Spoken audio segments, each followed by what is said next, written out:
Hello students, online class में आपका स्वागत है।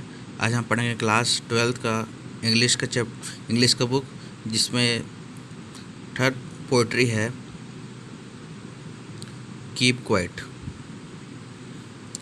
इसके राइटर हैं पैब्लो नेरूडा। ठीक है, तो इसे शुरू करते हैं। पहला लाइन है, now we will count to 12। यानी राइटर कहते हैं कि नाउ यानी अब, वी विल काउंट टू 12। अब मैं जो है 12 तक गिनती गिनूंगा। ठीक है, 12 तक क्या करूँगा, गिनती गिनूंगा। And we will all keep still. Still यानी होता है कि हम एक जगह खड़े हो जाएंगे। कीप यानी कि एक जगह क्या हो जाएंगे, खड़े हो जाएंगे। स्टिल यानी एक जगह क्या है, खड़े हो जाएंगे। For once on the face on the earth, मतलब जो है अपना सिर को नीचे पृथ्वी की ओर किए हुए, सिर को नीचे किए हुए हम क्या होंगे, खड़े हो जाएंगे। Let's not speak in any language, हम किसी भी लैंग्वेज में क्या करेंगे, बात नहीं करेंगे। Let's stop for 1 second. ठीक है, और हम 1 सेकेंड के लिए क्या होंगे, वहीं पर रुक जाएंगे। And not move our arm so much, मतलब और अपने हाथों को हम मूव नहीं करेंगे, नहीं हिलाएंगे। ठीक है। It would be an exotic moment, यह एक क्या होगा, एग्जॉटिक यानी विलक्षण। यह एक बहुत ही विलक्षण क्या होगा, मोमेंट होगा, मतलब विलक्षण समय होगा। Without rush without engine, rush ने भीड़ भाड़, तो बिना भीड़ भाड़ के और बिना क्या हो गए, इंजन के शोर के, मशीनों के शोर के। We will all be together. ठीक है, और हम सब यह करेंगे इन ए सडन स्टेंजर। सडन होता है अचानक से, और अचानक से एक आनंदपूर्ण, स्टेंगलेस यानी आनंदपूर्ण क्षण। तो यह एक अचानक से क्या होगा, एक बहुत ही आनंदपूर्ण क्षण बन जाएगा। Fisherman in the cold sea, fisherman ने मछुआरा, मछुआरा जो है कोल्ड से ठंडे समुद्र में जाता है। वुड नॉट हार्म व्हेल, और व्हेल को हार्म नहीं पहुंचाएगा, क्योंकि सभी एक जगह क्या है, सभी एक जगह इकट्ठा हो गए हैं, एक जगह रुक गए हैं। तो मछुआरे जो हैं समुद्र में मछली पकड़ने नहीं जाएंगे और व्हेल मछली को नुकसान नहीं पहुंचाएंगे।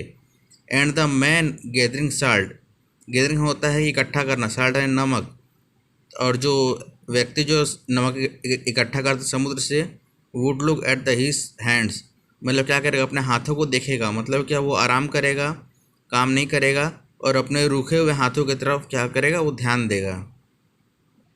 इसके बाद अगला है, those who prepare green wars, those who prepare green wars, मतलब कि क्या है, ग्रीन वार्स यानी होता है कि हरे भरे पर्यावरण को क्या करते हैं, जो लोग नुकसान पहुंचाते हैं। वार यानी होता है नुकसान पहुंचाना, तो ग्रीन वार यानी क्या होता है, हरे भरे जो पेड़ पौधे क्या करते हैं, नुकसान पहुंचाते हैं पर्यावरण को। विथ गैस, मतलब जहरीली गैसों से। वार विथ फायर, मतलब क्या होता है, फायर यानी क्या होता है, आग से, आग के द्वारा। विक्ट्री विथ नो सर्वाइव, वह जीत जाते हैं लेकिन सर्वाइव नहीं कर पाते हैं, ऐसे लोग आगे नहीं बढ़ पाते हैं। Would put on clear clothes, मतलब लेखक ये कहते हैं कि पुट ऑन क्लियर क्लोथ्स, मतलब हम जो है साफ़ सुथरे कपड़े पहन करके। And walk about the their brothers, और वॉक यानी टहलना चाहते हैं। देयर ब्रदर्स यानी अपने भाइयों के साथ में क्या करते हैं, वो टहलना चाहते हैं। In the shade doing nothing, in the shade यानी पर्यावरण के, पेड़ पौधों के छाँव में। मतलब जो लेखक जो हैं वो क्या होता है, साफ़ सुथरे कपड़े पहन करके और टहलना चाहते हैं पेड़ पौधों की छाँव में। डूइंग नथिंग, और इसके अलावा कुछ नहीं करना चाहते हैं। What I want should not to be confuse, और लेखक ये कहते हैं कि जो मैं कह रहा हूँ उसमें कन्फ्यूज होने की ज़रूरत नहीं है, मतलब कि उसमें उसे क्या है, गलत समझने की ज़रूरत नहीं है। वे टोटली इनएक्टिविटी, मतलब टोटली इनएक्टिविटी, मतलब यह जो है, मैं पूर्ण रूप से जो है इसे गलत नहीं समझना चाहिए। मैं कुछ नहीं करने को कह रहा हूँ, मतलब इसे गलत शब्दों में नहीं लेना चाहिए। Life is what is about, मतलब जो चल रहा है वही लाइफ है। ठीक है, इसके बाद है, I want no truck with death, truck यानी होता है कि मुझे कुछ लेना देना नहीं है। ठीक है, I want no truck with death, मुझे मृत्यु से कुछ लेना देना नहीं है, मृत्यु से मुझे कुछ भी काम नहीं है। If we were not to single minded, single मतलब कि एक तरफ की संकीर्ण विचारधारा।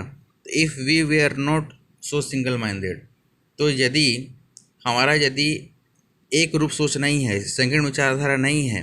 About keeping our life moving, मतलब कि कीपिंग यानी होता है कि रखना, और लाइफ यानी आगे बढ़ाना। लाइफ यानी जीवन, और मूविंग यानी आगे बढ़ाना। तो हम अपने जीवन को आगे बढ़ाने के लिए यदि हमारा कोई संकीर्ण मानसिकता नहीं है, ठीक है, इसलिए हमें क्या होता है, मृत्यु से डरना नहीं चाहिए। ठीक है, and for once could do nothing, ठीक है। और इस प्रकार से हमें कुछ नहीं करना चाहिए, ठीक है, मतलब मृत्यु से डरना नहीं चाहिए। परहैप्स ए हुक साइलेंस, परहैप्स यानी होता है उसके बाद भी हुक साइलेंस, यानी हुक यानी होता है बहुत बड़ा, साइलेंस यानी खामोशी। उसके बाद एक बहुत बड़ी खामोशी जो है माइट इंटरप्ट दिस सैडनेस, एक उदासीनता जो है इस खामोशी को बाधा डालेगी। इंटरप्ट होता है बाधा डालना, तो उसके बाद भी एक उदासीनता जो है इस खामोशी को क्या करती है, बाधा डालती है। और नेवर अंडरस्टैंडिंग अदर सेल्फ, ठीक है, नेवर एंड नहीं, अंडरस्टैंडिंग यानी समझन, अवर सेल्फ और अपने आप को। तो जो है यदि हम अपने आप को नहीं समझते हैं, and of throttling our self with debt, और जो है आवर सेल्फ अपने आप को थ्रेटिंग डरना, और हम मृत्यु से क्या होता है डरने लगते हैं। तो ऐसे व्यक्ति जो अपने आप को नहीं समझते हैं, जो मृत्यु से क्या करते लगते हैं, वो डरने लगते हैं। Perhaps the earth can teach us, perhaps यानी उसके बाद भी अर्थ कैन टीच अस, ये पृथ्वी हमें सिखाती है। Us when everything seems that, मतलब जिसे हम मरा हुआ समझते हैं। एवरीथिंग है कई बार, सिम्स यानी समझना, दैट है मरा हुआ, जिसे हम कई बार मरा हुआ समझते हैं। And later prove to be alive, और ये सिद्ध करता है कि वो क्या होते हैं, अलाइव यानी कि जिंदा हैं, ठीक है, बाद में प्रूव होता है कि वो क्या है, जिंदा हैं। Not I will count up the 12, now यानी अब, काउंट यानी गिनना, अब मैं 12 तक गिनती गिनूंगा। And you keep quiet and I will go, और आप एक जगह क्या हो गए, चुपचाप खड़े हो जाइए, आई विल गो, और मैं जा रहा हूँ। तो इस पर से लेखक ने पर्यावरण के बारे में और पर्यावरण को जो हानि पहुँचती है उसके बारे में वह पर वर्णन किया गया है। तो आज के वीडियो में इतना ही, अगले वीडियो में हम इसका क्वेश्चन आंसर करेंगे। Thank you.